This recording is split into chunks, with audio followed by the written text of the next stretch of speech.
এইখানে প্রায় ৪১টা আপনার এইভাবে মানে কমেডি ক্লিনিকগুলি আছে। ৪১টার ভিতরে আপনারা জানেন গত বছর এত বছর ধরে যে আমাদের যেই সরকারটা ছিল সেই সরকারটা আপনার এই দিকে নজর রাখেনি।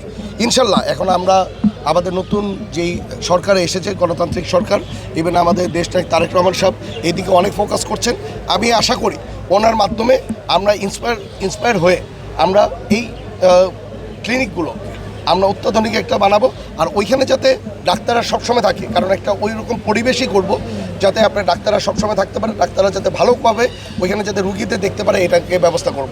আর ওই জায়গার এলাকার মানুষজনকে আমি আরেকটু আহ্বান জানাবো যে ওই হসপিটালগুলিকে, কারণ is a community clinic, community ওয়াইজে এটা চলা উচিত। এলাকার মানুষরাও যাতে ওই দিকে খেয়াল রাখে, যাতে ডাক্তার থেকে সময় দেয়, যদি ওষুধ যতটুকু দেয়, যদি অতটুকু ওষুধ যদি আপনার যদি আমাদের ফুলফিল না হয়, আমরা যারা আছে এলাকার মানুষজন মিলে আমরা ওই পেশেন্টগুলিকে আমরা যাতে ওই ধরনের ওষুধটা দিতে পারি, আমরা সেই দিকেও খেয়াল রাখছি।